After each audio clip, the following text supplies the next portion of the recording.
Ken, you started in a very logical, structured world, tech, cybersecurity, and Mhm. then had what you describe as a kind of awakening. What actually happened in that moment?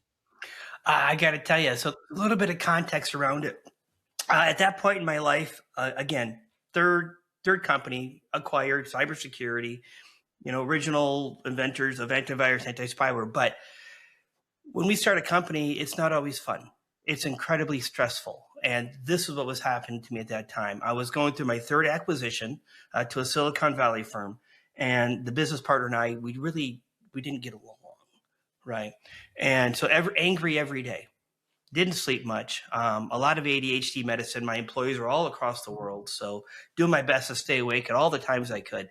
And I found myself angered, right? Very angry at that point in my life with what was happening. And so rather than sitting there and pounding my fists, I went to lay down in bed. And middle of the afternoon, I laid down, and immediately, as soon as I hit the bed, my stomach arched up in the air. So like pointing towards the ceiling, like an upside down letter U. And I was frozen in position. I literally couldn't move. Like somebody had, I see the videos of people being tased. I kind of felt like that was happening to some degree, but locked in position. And as I'm sitting there, I'm feeling this heat swirling around in my abdomen more and more. And the whole thing lasted 3 or 4 minutes. But what happened is that eventually popped out of my body. Now, when we look at what happened that day, it took me years to figure it out. But think of the idea of a trauma release event versus a near death experience.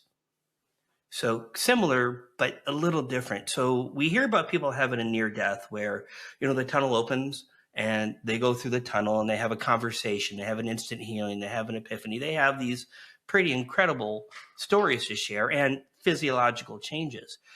So, but what happens if that tunnel opens and you actually don't go through the tunnel, but they come over to you? And this is what happened. So a soul aspect, which isn't a full soul, it's not a full personality, but I call it like a tool in the toolbox. So a soul aspect, and I learned this 2 years later, came through and put itself in my field, a version of me, if you will. And didn't know it was there, didn't talk to me, but the next day I woke up, instead of angry, I woke up peaceful. And that was a red flag for me. Like, what just took place? What happened yesterday? I passed out overnight. And why do I feel better? And now, why am I sitting at my computer Googling, what is a psychic? What is energy work? What is an aura? What are chakras? Literally, foundational questions were beginning to roll in through me, where I would then start trying to figure out what took place. And yes, this little voice, and there was never a voice, but this little urge was like, go see a psychic, go see a past life hypnosis, go learn multidimensionality, go read these books. So my life changed, and the idea that all of a sudden my interests and passions went from building cybersecurity, companies, to trying to figure out consciousness and what happened to me. Hmm. That's a fascinating story because you do hear a lot how people have awakenings in different situations. A lot of them, near death experience, right? When they time really slows down for them in their minds, how their life flashes through their eyes, how they see some things that for a brief moment it just everything becomes clear. But then you also have moments of awakening when it comes to going through something hard in your life, whether it's a breakup, whether it's a loss of a loved one, or even you lost a job, something that really shakes your life to a point that it makes you question everything, your reality, your life. And for me was my divorce, right? I didn't understand it. It didn't make any sense. And I went through this journey just going inwards and trying to understand myself. And my entire life have been transformed, and I kind of like created a new version of me, which I think it was the one I was always supposed to be, but I'm in that journey. So it's interesting how in your case it maybe was a moment with high stress where your body kind of shut down, so okay, we cannot even push anymore. But it's Mhm. interesting because nothing dramatic happen, and yet you experience that awakening, which is very cool to hear, because I don't think I've heard someone saying that kind of like overnight something shift. And yes, it's usually one moment that defines your next steps. But when you mentioned that that awakening reshape how you see reality, right? I think, and I'm fascinated with reality using a lot of neuroscience. How do you now define reality, or at least your own version of reality? It's actually pretty complicated for me in the fact that, so I'm continuing on the story a little bit. I'm what you could define the best we can as a soul infused walk in. Now, I'm not a walk in. Ken was always here, but walk ins came in. And we went from that day that I mentioned, one, where 2 years later, I had 2 or 3 years later, I had nine more, I had 12 more come in, and then nine more come in, and then the higher self come in into the physical structure.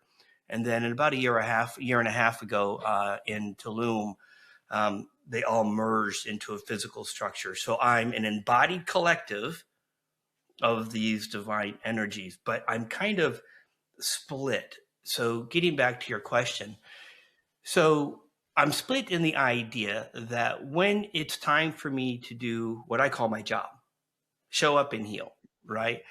The embodied collective that's in the physical structure kind of moves to the front of the bus and it does all the work. And then as soon as it's done, I'm kind of back and I'm still there. But the point is me, Ken, actually can't do any of the amazing things that happen with this team. It's the team doing it. So with that being said, my spirit team, our guides, if you will, while they do talk to me, often they don't talk to me with any kind of detail.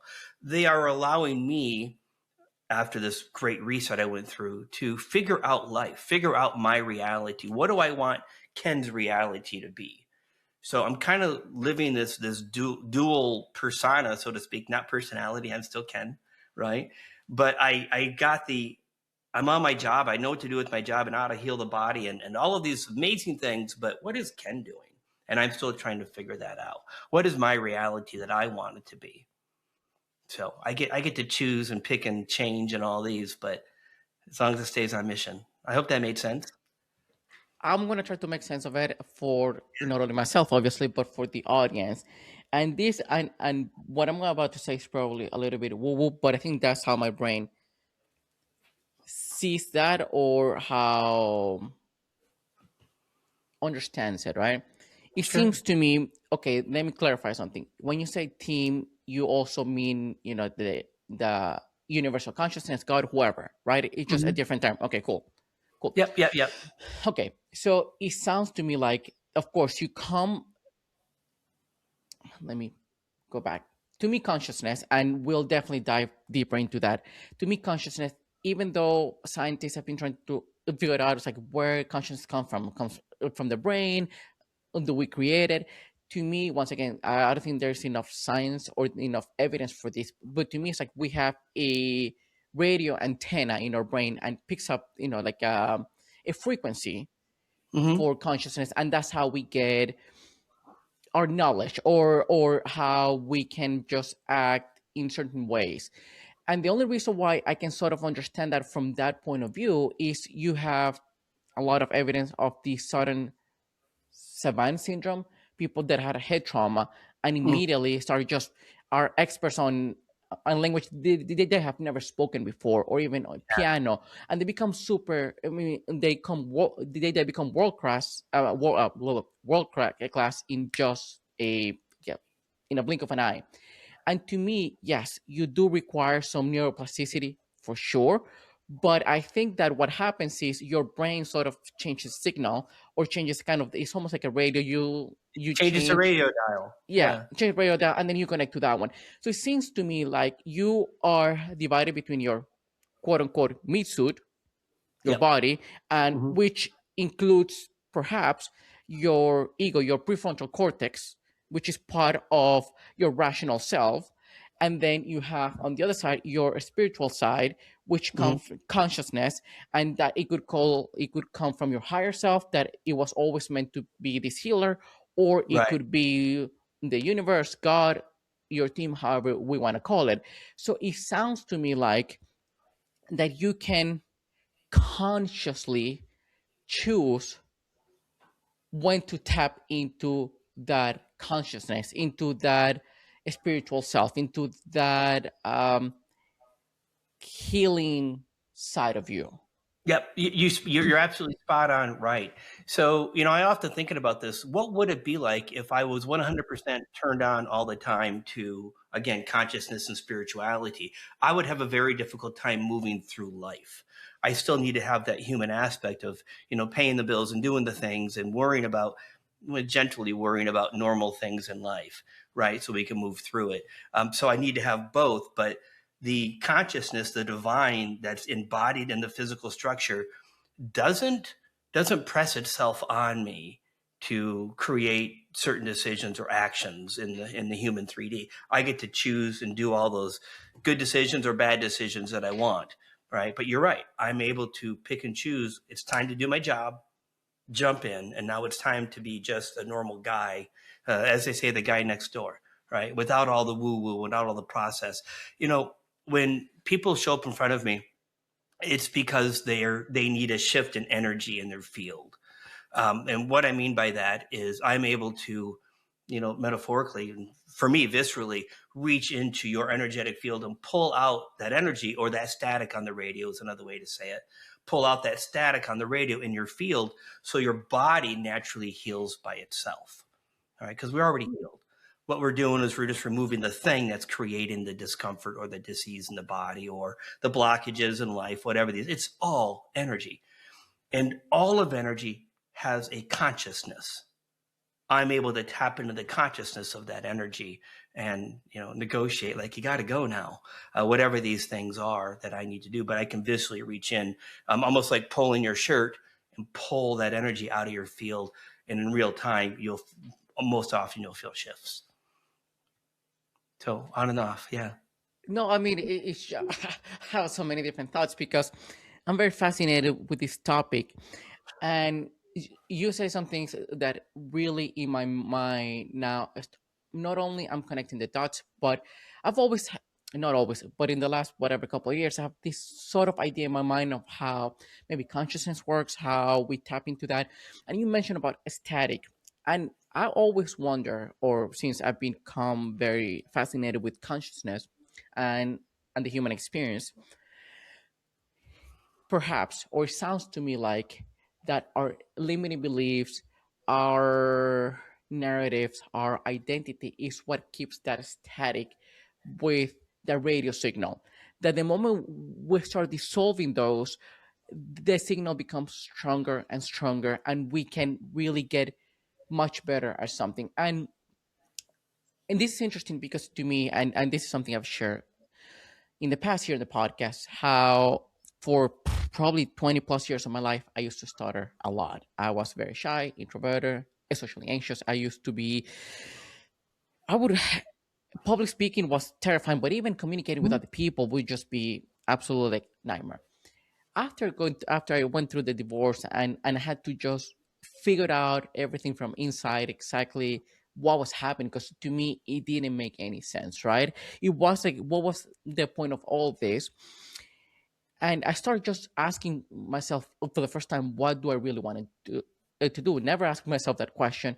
And I went inward, and the first step was, do a podcast, just because I was fascinated with understanding myself, understanding people. That was the first aligned step, which is completely opposite from what my life has been like: shy, being invisible, blend in, and then transition into public speaking, transition into coaching and doing workshops.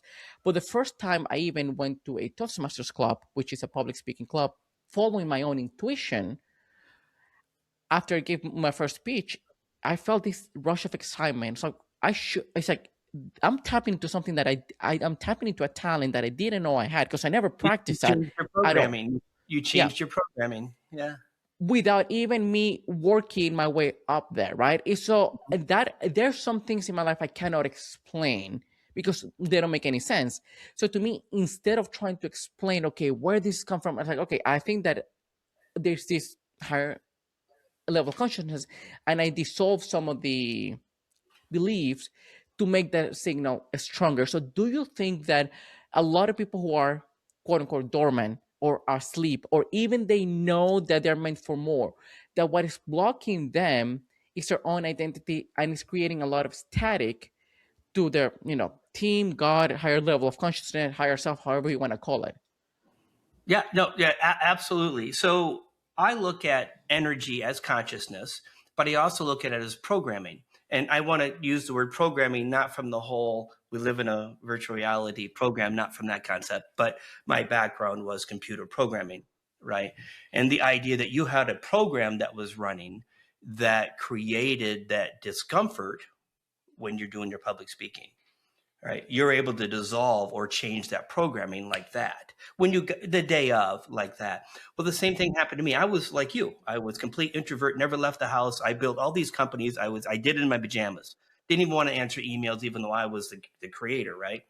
And when I had that event happen, they pulled that programming out of that introvert and created the extrovert. I'm able to show up in front of 1,000 people without a single bubble of anxiety, right? I didn't know that was going to happen, but that's exactly what happened. So these are programs. And when we have that static, the static are programs that no longer serve us, right? The service, maybe the program of victimhood, or their I'm not good enough, I'm not healthy enough, whatever these things are, they're programs. And when you start awakening to, everyone has their own individualized journeys, we learn to identify, well, that's a program. What do I have to do to break that program or to dissolve that program? And a lot of times it is things like past lives or ancestrals or karmas or contracts or relation, whatever these things are. It's still energy in our field creates these programs. I hope that made sense for you, Daniel. But I, It I recognize, I relate to you very well.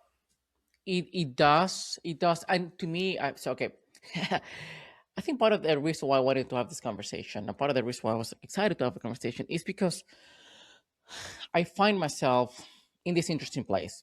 I mean, where I feel that I've been guided towards something meaningful, right? It just, for Mhm. once again, for I'm 34 now, for 31, 32 years of my life, I had no direction. Meaning I never had this passion. It's like, oh, I want to do this when I grow up. Or I never had a meaning or purpose. And by the way, I thought it was bullshit. I thought, like, okay, those people who are looking for meaning, life, but I was like, I don't feel it. But Yeah. I never felt like I needed it because I never experienced that. After going through this sort of transformation, and it wasn't something dramatic, oh, like I, took ayahuasca, or I just woke up one day. It was a process of healing and going a lot of Mhm. and going inwards and processing a lot of the inner storm I had, that Yeah. only looking back 6 months, a year, like, oh, I can see the transformation, but I didn't experience day by day, right? So Yep. people, I think a lot of people are looking for that, okay, aha moment. It wasn't aha moment. Maybe it was for you, or for me, it was just accumulation over time of me going through it. But also, at the same time, now that I have a purpose and meaning, a direction, uh, there are a lot of things I'm very good at, or a lot of things that I know about humans, about seeing patterns, about understanding your um, what blockages you might have. I can see your subconscious beliefs or identity. I can see that in people like this, which Hmm. I was never able to do so. But now it's so clear to me. I just see it. I cannot unsee it. And now I understand. Okay, this is my path. While I understand all of that, at the same time, still feel a lot of doubt. I still a lot of fear, questioning, and Yeah. it's hard for me to make sense of that because I'm still. I think part of me has overcome a lot of things Hmm. internally, but there's still like deep rooted belief, deep rooted fears, deep rooted, identities that I might be sometimes too smart for my own good, trying to analyze and think my way out of it or think my way through it, when in reality it has to be somewhat experienced, and I'm having a tough time eliminating that static or just dissolving those to Right. really tap into the bigger power. Yeah. And it's difficult when we're doing it on our own, first of all, right? If you don't have a Hmm. community, define your community as your community. But if you don't have a tribe or a community to help you recognize, oh, wait, oh, that's another program. Oh, wait, that's static, depending on the words you use. You should consider doing this method or doing that method. It makes it hard for all of us. And you're absolutely right in the idea that when we do work through something, it's not instantaneous. Yes, you can do a meditation, you can go see an ET and all these wonderful things. That's wonderful. But even the effects of being connected to that consciousness level, it takes a while for it to integrate into your field and for you to actually realize what happened and what changed with me over the past weeks. Right? It's very, very subtle. So it's a difficult journey. It really is. We're not getting that instant gratification. Hey, I'm taller now. I'm being funny. But yeah. Yeah, it's kind of tough. It's tough. I mean, and this is, I think that's what life is showing me right now. Because for a long time, I'm the oldest kid, right? And I've always been hyper independent. Like I don't like ask. Let me change my language. I used to not like asking for help, right? I'm Yeah. trying to rewire my brain in real time. And for me to rely on other people used to be vulnerable. It's like, no, I can do things on my own. So doing the entire process by myself has been challenging, but also at the same time, there are parts that I might not even be able to get it myself, just because I'm trying to look at the instructions inside the jar. Like it's like, well, I Yep. cannot even look for that. But I'm fascinated with intuition because I'm a very intuitive person, but every now and then, because I feel that intuition is kind of call it your subconscious mind who knows better Mhm. because it absorbs way more information that your prefrontal cortex can process. And the only way that your subconscious mind talks to you is through body sensations, right? Yeah, Physiological kind of. responses. But also Hmm. it could be your higher self or God or the universe, however you want to call it, sending you signals. Every now and then I wonder, how can we differentiate between intuition and just our minds creating a story we want to believe? Because that is a like a tricky thing, because we think we want something very badly. Well, Yeah. is that intuition, or is something we just want to believe that it could happen? It can be a little bit of both, right? The intuition can set you on the path to saying, I desire to have this change in my life, call it whatever you want, right? But and then you got the egoic mind that says, I desire that new car that my intuition said I need to have. It might still be the same, right? So it does make it very difficult for us to move into the idea of, is it my intuition? I like to call it my spidey senses, right? Okay. Is it my spidey senses I'm picking up on that tells me to move in this direction? Or am I just doing it for myself? And I got to tell you, I think the answer is still one and the same. So unless you are making a decision in 3D life that is going to harm you, or harm others or create a lower vibrational field or put static in your field, then it's probably not of the best choice. It's probably egoic. It's probably a program inside of you that's saying, you know what? This week's going to be a crappy week. I'm going to make it a crappy week, no matter what it takes, right? There's that really isn't your highest version. That intuition is not telling you to go be a bad character that day. So there is the intuition itself. You need to use one discernment. Is that from myself? Is this the best thing for me? Is it fuzzy? Absolutely, it's fuzzy, right? But think of it like this: 10% of you is in the physical form. This is the 10% that knows us as human. 90% of our soul, this is how I've been told, is right outside of us. Okay. So 100% within our field. But the 90% of us that's outside of the human is on the other side of the veil. Okay, we talk about the veil being out there, but let's assume it's right inside your body right now. And when you recognize that 90% is really driving the 10%, but the 10% has no idea the other 90% exists, it makes it difficult. It's getting blind information, and I do call it information field. Like your 90% is telling you you should go learn this thing or experience this thing or take another look at how you perceive a certain thing. And that is you, again, the 90% guiding the 10% of the human experience, because your soul wants to have the experience too, right? Your soul's really here to have the human experience, even though we're here as the avatar. The soul's guiding you, even if it's uncomfortable sometimes. And I hope I didn't drag that on too much, but we are always being guided by ourselves, whether you want to call it your higher self, your soul, if your oversoul, whatever, but we're always being guided. The question is, are we listening?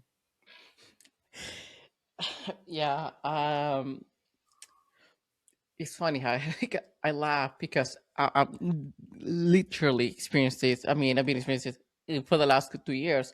Okay, if I'm being guided, can you be a little bit more specific, please? Can you give me like a more clear instructions so I know? Because I I know. and I think that what life is teaching me, or God, the universe, whoever, is that to really let go, to really surrender. Because I used to be the kid, and I'm trying not to be this way anymore. That imagine when we used to have these. I don't know. I don't know if you ever. Probably you did in school. Everyone did it. You have this small glass jar and you put this bean or this seed, and then you just put cotton, and then you make it and you watch it grow. I would Hmm. every day look, it's like nothing's happening, nothing's happening. Something I did wrong, I would take it out, I would put it back in. I wouldn't have the patience to really let the process just automatically just Yeah. happen. And for me, and I think that's what life is kind of forcing me to encounter this, is I take one step and I look back. Okay, am I good? Am I good? Okay, take another step. Okay, am I instead of just walking and say, hey, even if you're on the wrong road, you will find a detour that will take you somewhere. It's like there, I'm trying to adopt a mentality and a mindset, and I believe that there are no wrong turns in life. That every quote unquote wrong turn was supposed you were supposed to take to learn a lesson that would help you, further Yeah. ahead in your journey. Now, having said that, right, I do believe that part of us, or at least every soul, chooses a path. Like, okay, this is the life I want to have now. This is the experience I want to have. So your dreams and your goals and your ultimate uh, higher version of yourself as a human is already pre-established before you're born, kind of like that. And that's why you get all these dreams, not as when you're asleep, but your goals and what you are going to accomplish in life. Because two people can have the same upbringing, the same background, but have total different dreams based on their own, I don't know, sensations or feelings, right? Now, you mentioned, and I'm going with a question here, because I think for us to get to that point, we have to to go up in frequencies, or just to move up frequencies and no or energy fields, however we want to call it. I read this Hmm. book a while back called, probably you have read as well, Power versus Force. I Okay. don't know if you, yeah. So it I talks, don't have most of my memory has been kind of like washed out. So I don't have a yeah. memory of a lot of things I've read. Well, Power versus Force, it talks about how we if we tap into higher levels of frequency, because a lot of people, a lot of humanity lives in a low vibration, like sadness or anger or envy or despair, right? And when you start moving to acceptance or joy or peace, like we start going up. But humanity as a whole, Mhm. a human person can just go up by, like 5 points or 10 points, and this is from 100, or from 100 to 1,000, right? 1,000 Right. being kind of Jesus or the Buddha or something, and 4 or 500 being people like Gandhi, right? Yeah, is that So the consciousness chart I think you're talking about? yes, yes, Yeah. yes, Okay. yeah. So basically, it's like, okay, because most humans are quote unquote dormant or asleep, and they're Mhm. just living through this process of this vicious cycle that they wash, rinse, repeat, wash, rinse, repeat all their lives. How do we step out of it, and what do we need to do to start uh, raising our level of frequency, or raising a level of energy, or a vibrational frequency, to really tap into our higher self, and to really get into our best, or to reach our best potential. I don't know if we ever reach our best potential, meaning there's no cap on it. Okay. We just keep growing and growing and growing forever. So, there's not like this goal where we have to meet. a certain level of consciousness, why we're in human form, because we're just going to keep growing and growing. But to get back to the question, how do we get there? One, I think it is a little basic education. What does it mean to do shadow work? What does it mean to go inside to why am I feeling like this, and how do I release that? Right. That's the first thing, is understanding I do have control on how I feel and how I react and how I show up to the world. But rather than reading a book on power or positivity or of these amazing books out there, how do I do it on the inside? Right. So this was the first thing. Second of all, there are a lot of things out there to help us. One, meditation. Meditation's really boring, right? It's really stinks. Like, we get into it and we're like, I've been in for 15 minutes and nothing's happening, whatever these things. But that meditation allows us to quiet all that static noise and begin to receive, basically saying to our upper selves, our higher selves, or oversouls, whatever, hey, I'm ready to listen, right? Help me understand what I have to do so I can hear better, right? So, and that is, again, removing that static, healing the body, healing the mind, the emotions, shifting life, making those tough decisions in life that need to be made in order for you to have a happier life. Listen, so many times my clients are in relationships that are very unhealthy. You can define that as you want, right? But because they never get out of those relationships, they can't actually raise their frequency. They can't become that version that they want to become because they are saturated in that static, in that lower vibrational energy every single day, right? So one of the things I had discovered is you have to make hard life choices so your life isn't as hard, right? And unfortunately, that often means you're going to hurt the feelings or emotions of, a partner, right? And sometimes that relationship could be the mom or the dad, even. Like, you've been really bad to me all my life. I no longer want to have that type of relationship, and you step aside. And when you do that, now that static's removed, your frequency rises. You start getting more intuition, more, maybe you're getting clear audio, clear, visual, whatever these things are, but they come in. Remove the static, your frequency will rise naturally. And then you can do some of the other things where you go get activated by somebody. I activate people. I turn on their ability to hear and receive their gifts, right? You want to feel better in life. Your body should feel better. Now, maybe that's exercise, maybe that's diet, but you could also go to a healer like me and actually pull all that out of your field in real time, accelerating your own journey. So, like a video game, you get to have these cheat codes, other people helping you along your journey. Hmm.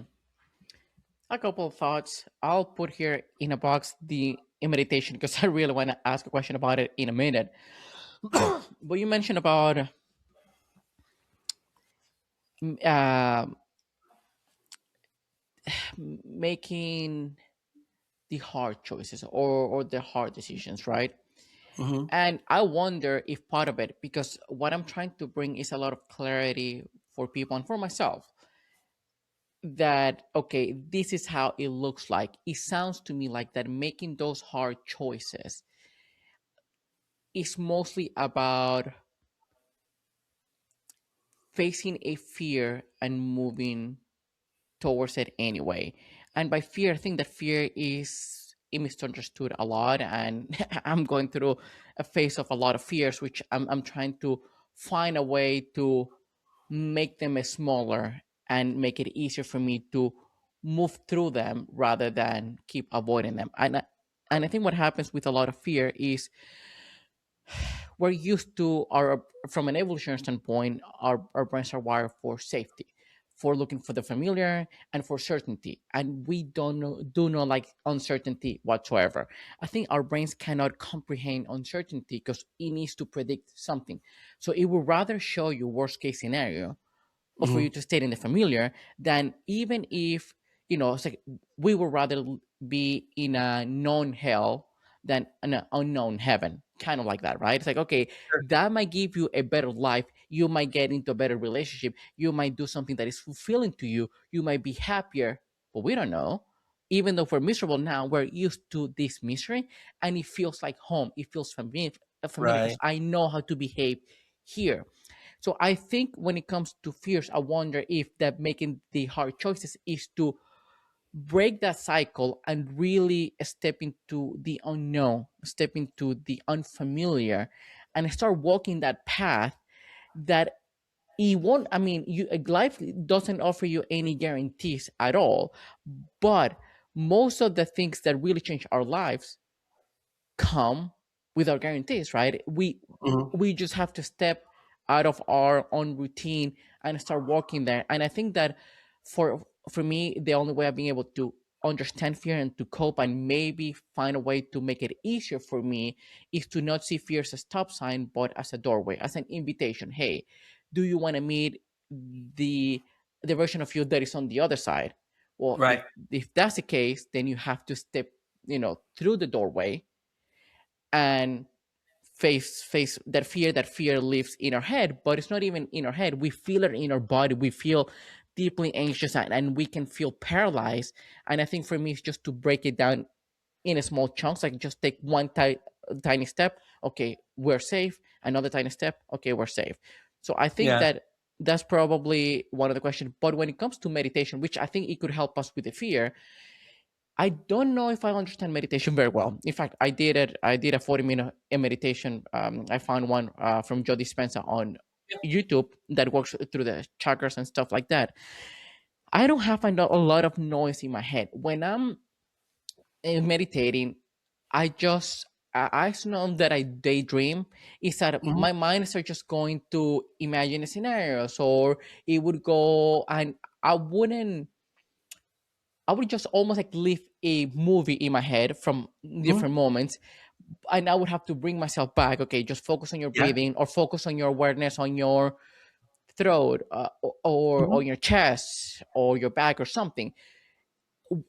I know there are different types of meditation, and but what exactly does meditation actually look like when you're doing it? So it's going to be different for everyone, depending on what your goals are. Right now, I'm full disclosure to your audience. I'm not the guy to learn process and procedure from. I'm heavy construction equipment. I'm going to come in. I'm going to pull all of that energy out of you that you don't want, including the fear programming. But meditation teaches us to ignore what's going on in the brain, the thoughts, the journey they take you on for a moment. Right? We're not doing a visualization meditation. We're talking about, you spending a few minutes in the morning dropping in and listening to the throat or the heart or whatever these are, and they're designed to get you to focus on the inside, not the outside. Your brain is going to, at least in the beginning, run those scenarios of, hey, tomorrow we're going to be doing this, and then yesterday you should have done that, whatever those are. It's okay. You acknowledge it and then you ignore it. Right. There's a meditation by the Monroe Institute, the Gateway series, which is one of the things that I listen to. And they teach you to take that thought and put it into a box that can't be opened. And it's interesting, these basic things that meditate, this particular one teaches you, how to move your thoughts out of the way, how to raise your energy level, and how to stay in that position for about 30 minutes, roughly. And again, what happens here is as you begin to quiet this, your world begins to slow down a little bit in the idea that you can now digest and comprehend things differently. Your perception of things begins to shift and change. Now, for me, meditation in the beginning was about quiet, and then it became conversations. Now, remember, they're in the field. I don't have to like drop in and channel and do all this because they're in my field. When I quiet my head, I can have conversation. So it went from quiet, right, which is what they teach us, to I'm going to have a full on dialogue with my team and have them help me move and understand what's happening to me. My conversations are different. Why do I feel like this? Why does my body vibrate like a tuning fork? How come I lost all interest in everything? Like these are the kind of conversations I would have. But you got to get quiet first before you can jump into the conversations. When you get quiet, right? And this is for me to understand better, so I can actually improve my way Mhm. of meditating. Here's the thing: anytime that I'm driving, anytime that I'm just at home, I like to just have silence, and I just think about stuff. I mean, I really enjoy being in my head. In terms of I see patterns. I'm very curious. So when then a thought will pop in my mind. Oh, I wonder Mhm. what that happened, and then I start deconstructing the thing and trying to understand people at a deeper level and understanding myself. So I create theories in my head just trying to understand the world. So Right. I'm not the kind of person who needs a lot of distractions because I don't want to be within my own thoughts. Like, I really enjoyed being in my head. Sure. But when I'm meditating, once again, because I'm so used to having like a high mental activity, and I need to bring myself back, and I try to tell myself, okay, focus on your breathing, feel the breathe in, breathe out, or even focus on your chest, or focus on your abdomen, or focus on your head, or something, right? Right. But it still, it's almost like me telling myself instructions where to focus on. And that's perfect Okay. because you're gonna reach that point where you forget to tell yourself to do something, and Hmm. there you've reached that space. I also want you to understand that when you are practicing your meditation, even though you got the thoughts and you're really trying to get to that quiet point, recognize that you are telling the universe, I'm ready for more information. So when you are going through your day to day stuff and you have that thought of, wow, I want to try this algorithm, or I want to try this formula, or I want to try this, whatever your thoughts are, you're getting new information in because you've learned to quiet yourself earlier. So the things that you're going to start querying and researching, and the things in your head, whatever they are for you, are going to get more interesting, right? Because your higher self, your upper self, is now like, hey, the guy's ready to listen. He's not going to know we're the one telling him to go search that thing on Google. Same thing happened to me, or whatever it is. But they're putting those thoughts of, hey, what is this thing? And go research that. And again, your thoughts are whatever you've got going on. The point is, learn to meditate, and your 3D world will shift and amplify as well. You'll get new information to act on, and Huh. it won't feel any different for you. You'll be like, oh, that's where did that thought come from? It's yeah, it's funny because almost, I wouldn't say daily, but every 2 or 3 days or so, I'm once again, I don't have I mean, I used to listen to a lot of podcasts, but then I thought I got cognitive overload. Like, I just need silence and quietness, right? I Yeah. just want to be in my head, and I don't want any more stimuli. Many times when I'm driving, or when I'm home, it's like, oh, that's interesting. Oh, that's interesting. So to me, every time I think, oh, that's interesting, just because I made a new connection, because a lot of things have been working in the back of my mind. And when I share with people, I just, my baseline has been, and this is not for me to brag or anything, but I'm trying to make a point across. Many times I like to share these insights with people because, oh, that is cool. Like, I understand now at a deeper level. So imagine, Ken, I'm trying to tell you something. I'm going to share with you like this deeper insight I got, right? But for me Hmm. to tell you this, I have to share with you this kind of small insight, which in my head everyone knows, because to me it's Right. obvious, everyone should know. So I'm sharing this just to make a point to this one. This is the important thing. And when I share people with this one, is eye-opening to them. I'm like, yeah, but that's not what I want to share with you. I want to share with you like this thing. This is just works Yeah. as a step towards it.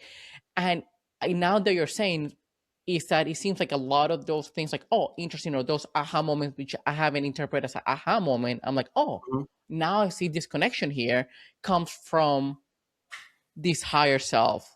Higher self, the upper self. Yeah, absolutely. All Hmm. right, okay, interesting. So based on that, because I think that that is very important then, for people in general, because I guess I did it naturally, even though I wish that, I mean, I definitely have to work. I have a lot of room to grow, and there's a lot of things I need to still work on. But from your perspective, what are the main blockages that prevent people from accessing that higher level of awareness or even consciousness? I really think it has to do with self, and what I mean by that is I think we are our own worst champions, right? We are always putting ourselves down. I'm not happy enough. I'm not pretty enough. I'm not smart enough. I'm not, right? And these are all lower vibrational thought forms. Thoughts are things, thoughts are energy, thoughts are programs. And that keeps us really, really low in vibration. So it would be difficult for me to say, you know what? I am connected to source, higher self, whatever our words are, right? And I want to have that connection, and I want to see what gifts do I bring to the world when you're sitting there at the table still trying to get your day going, and you have no desire to do anything because you're in those lower vibrational forms. I'm not smart enough to meditate, so on and so forth. So I think that we create our own obstacles to overcome, and some of them are pretty large, right? And then other ones are us getting motivation to do it. So Yeah. So based on the work that you do, because my understanding is that it is many times it's hard not to believe those thoughts, because at the end of the day, it's not even I can think that, oh, I'm so fat, I'm overweight, but I don't feel it, I don't believe it because I'm not. But or even if I tell myself that the sky is green, yeah. even if I repeat myself that a million times, I won't believe it, because I think the belief comes from the body sensations, right? So imagine that we are, spiritual beings having a human experience, and emotions are normal: sadness, Mm-hmm. fear, anxiety, anger, happiness, joy, peace, all of them. So I think when our body feels something, or when it's just going through an emotion, our brain's Mm-hmm. trying to make sense of it. So if our story is of inadequacy, of not enoughness, or maybe based on our past, right? Like we were not good enough, or pretty enough, or smart enough, or whatever the case may be. When we feel inadequate, or when we feel that sense of anxiety or fear, our brain immediately attaches story to it, trying to understand why we're feeling that, Right. which means that it can be hard, if you don't understand that, to really rewire your brain and rewire your body. Because, well, I can tell myself affirmation in front of the mirror all the time: oh, Daniel, you're enough, you're great, you're wonderful, you're whatever, smart. But if I don't feel it in my body, there's a dissonance in there, or I there's a think that's a disconnection there. I think that's a limitation you may be putting on that process altogether, Okay. right? I think that our bodies do reflect our emotions, right? Our stress, our things like that. But when we're trying to figure out something, when we do the human aspect of, I have this behavior because of whatever, we're doing our best from a human to understand the human aspect, right? With limited information. But when you go to a psychic, when you learn how to drop in deeper, they're going to say, listen, you are like this because you have energy in your system from a past life. What does that mean? We carry these energies over in our DNA and everything else. And when you address the root cause, I call it, maybe there's a past life where you felt this way and it just rolled over in this life. When you go back and you address that energy, it dissipates and dissolves from this reality, right? So even though your brain is telling you feel like this because your mom wasn't a nice person or something, right? Whatever these things are. But then when you go back, you realize this has been a pattern in the last 10 lives I've had. What's really going on? And when you address it from that perspective, it shifts everything else a lot easier. So it's another way to look at the same problem, but not with the human head, not with our brain, because the brain has limited information on what's happening. We can only conceptualize it in this reality from birth until this time, where most of the stuff that happens to us is from so many other lives ago, and it's just baggage that's brought forward. Again, energy. Huh. Yeah, so I guess that would mean those are quote unquote called the cycle breakers, or you just basically also, like, you change your genetic code. So if that kind of trauma, that No, we kind of just fear, lost that Daniel. kind of sense of unworthiness or something was passed down the DNA, right? Through your great great grandparents, whoever, right? Was passed down to you. Then, as you said, it's in your DNA, it's in your nervous system. The moment you decided to break that and to heal that, then Oh, your okay. children and your children's children are not going to have that anymore. Sounds like, at least that particular blockage. So think of it like this: when I get ready to heal a body, all right, and you come to me and like, man, my knee hurts, and I'm going to tell you, I don't need a story. You're like, but wait, I was in that car accident, or wait, I had that, I fell off my bike when I was young, and I've never been able to walk the same since, right? So the human is saying, well, it's because of the bike accident or because of the car accident. Your knee hurts. But how do you explain when somebody comes in and pulls that programming off your knee and you're instantly healed? Think of it like the idea, and I would tell you it's because you had a past life, you have a contract, you have karma, you have an ancestor, you have 15 things going on with your knee. And I would reach in and pull all of those things out at once, and now your knee's healed. So again, the human is saying, wow, man, it was that car accident. It was that time I fell off my bike when I was young, and so on and so forth. The reality is, you're going to have a knee problem anyways. How it shows up in the 3D was because of a car accident, but what's really going on is all of that past life, in this example, trapped energy. And when you remove that static, you instantly heal. The same thing with your programming of how you feel about yourself. When you remove those programs, you feel better about yourself. You have a more expansion. Things are elevating. So again, I think our brain limits our ability to understand how we actually interact with consciousness and energy in the physical structure. Okay, so what I'm about to say, you probably think in a similar way, maybe not, but definitely might be new to the audience, because when you said the knee, I know it was just a basic example, Yeah. but I'll bring a different example that might resonate with people more. Like, oh, maybe that makes sense. I'm starting to believe that we come into this world with inherent constraints, right? That the quote unquote traumas, lower T traumas or big T traumas or whatever that we have during, especially our childhood, serve as a catalyst to show us where we need to work on for this life. Okay, what Mhm. are what are our trials and tribulations for this life that we need to overcome to get a step closer to enlightenment? Let's just call it like that. For Sure. me, I can blame, or I can say that my fear of visibility, or my fear to just really stand into my authority and just truly believe and trust myself without waiting for permission or without waiting for acknowledgement, just to really step into this version of me. Well, that fear or that hesitation that or those doubts come from, of course, I was dismissed, I was belittled, I was ignored, I was mocked, I was bullied when I was growing up, I didn't have any friends. So it comes from that. Well, how about that was already established in my system, and that event just acted as a catalyst for me to experience that.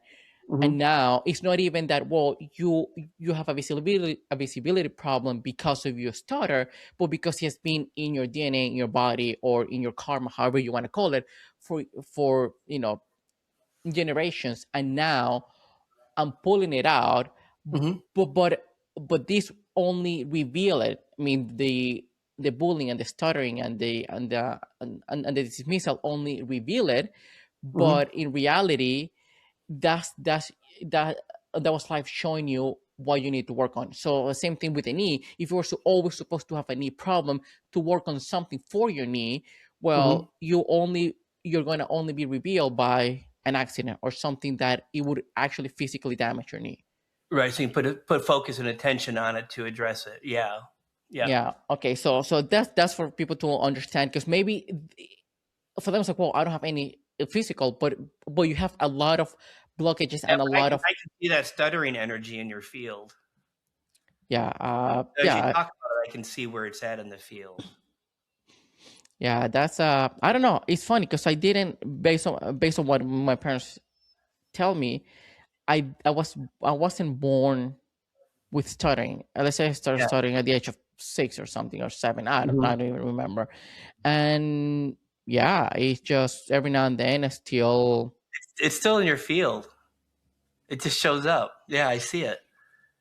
yeah, So this is what I do. As you yeah, say something, I'm able to see yeah, the energy, and I'm able to reach into your field and pull that further or fuller out from you, so it doesn't show up anymore ever. This is what I do. So again, it's always yeah, topic specific. My team doesn't show me anything until somebody says something, and then they yeah. start showing me things. I So Well, and since we're getting towards the end, but I wonder, because now that you mentioned, like, okay, I kind of want to know now. And I don't know if you have an illogical explanation to it, because a lot of these lack There's an logic.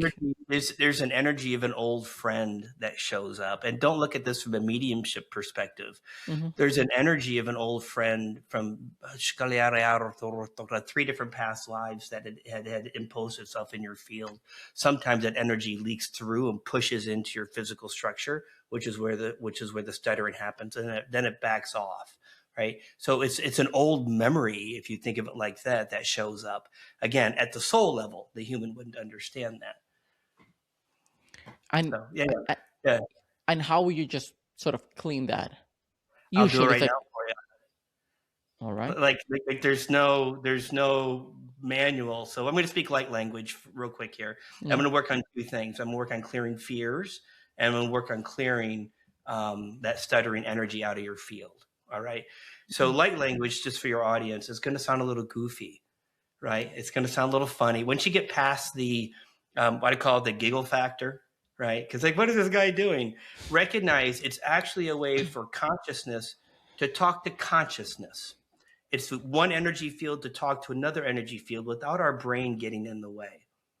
Okay, so there's not going to be no real words that come out. It's just going to sound a little garbled. But what I'm doing is, again, at the energetic level, I'm going there and I'm removing that energy and the two contracts that are associated with it. So that's it. And there's nothing you need to do. You could just sit back and enjoy a glass of wine if you wanted to. It doesn't matter. So hold on just a second. Do I have your permission?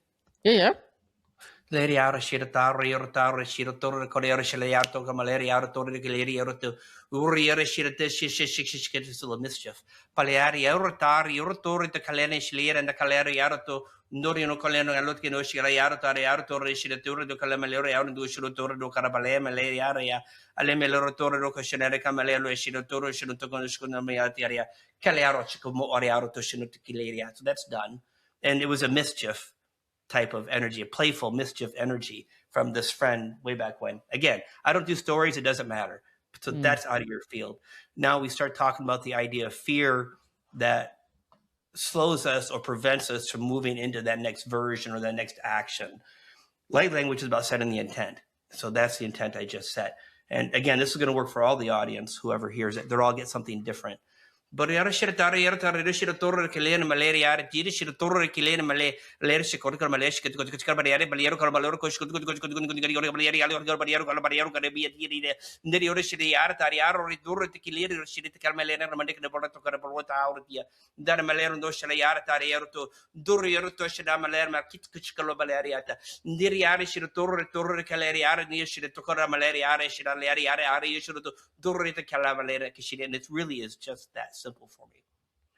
I can't tell you what's coming out of my mouth. I'm in I the mean, back. either. I'm in the back of my head watching my mouth as they do that to shift the energetic field. And you don't have to have a visceral response either. Over the coming hours, days, or weeks, you'll be like, I just feel different.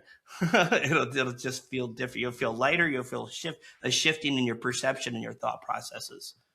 Mm, I love that. And I just a quick note based on that, before I ask the last question. That's kind of what I do, not necessarily like this, but I, especially when I lead workshops, I work directly with the nervous system, for people to just experience themselves differently, right? Mhm. Just using a lot of play, and not lecturing them about something, and the change doesn't happen overnight, but after a few days, a few weeks, like something internal has changed, but they haven't Yeah. realized. So maybe I feel a little bit bolder now, maybe I feel a little bit more courageous, maybe a little bit less fear, and then starts Yeah. compounding over time. Mhm. So Yeah, exactly. You'll never be able to put your finger on that moment necessarily, unless, of course, your knee hurt, and now it doesn't, as that yeah, example. Yeah, exactly. Awesome. Appreciate it. Ken, wonderful conversation, but I definitely have to ask you a yeah, last question, because I feel that it would help us tie everything up.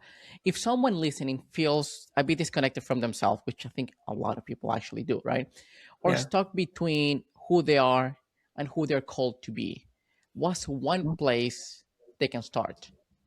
But one, I think they need to recognize they are already everything. Too often, people are chasing something that they feel they need to be, but they are already that person that just needs to be revealed. So, one, never ever think you're not enough or not good enough or you're not that person that's already inside of you. That one, and then seek community. like conversations like this, right? Stop trying to figure out everything on your own. Spirituality really is about people helping people, right? And us moving through our tribes. You may have a tribe today at the local metaphysical shop that understands exactly all about fear and stuttering. But then you'll be like, well, now I have this new issue, and you'll have a new community that understands whatever. So the point is, continue to move and ebb and flow and meet and greet folks to help you on your own journey, because they're going to see things in you that are going to give you that spark, that seed, that inspiration. Says, oh, that's where I need to go next.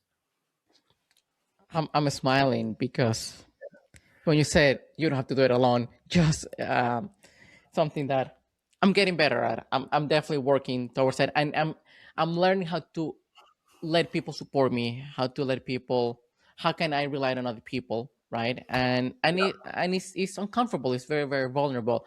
But I think you mentioned something that it popped into a something that I heard or read somewhere a while back that I'm probably butchering, but it sort of goes like this: like the essence where we're looking from is what we are looking for. Many times we're looking for something, for love, for peace, for anything, but we're looking Mhm. at from that place already. It's already here. So Right. repeat it from that is the essence where we're looking from is what we're looking for. It's just like unless we just have to go inwards. Oh, I've always had this. I don't have Yeah, to I've go always out been there and loved. yeah. Yeah. I don't have to go out there and seek it out when I just have to come in here and it's like almost if you like someone, if you're attracted to somebody, or if you love someone, well, it's not that you feeling that because of that person just reveal what you can feel yourself, and Yes. and just understand that those Yeah, yeah, those absolutely. dynamic. Everything we need is inside of us. We just have to figure it out versus what we've been trained to do to go external. Does so and so love me? I must not be lovable, but it's not the case at all. Yeah, how to tap into it. Ken, it's been a wonderful conversation. At some point, I'll have to bring you back because I, Sure. I, I definitely want to tap deeper into reality consciousness because I think that, well, we all experience our own version of reality and how Yeah. we can, and using neuroscience, the the default mode network and the reticular activating system and all of that, how we can actually shape our reality or change or redesign our inner world that match so we can have a reality that benefits us or makes us happy or something. So Yep. thank you so Cool. much for everything. For your time was an incredible conversation, very insightful, and yeah, I really Yeah. enjoyed it. Looking forward to the next conversation. Thank you so much.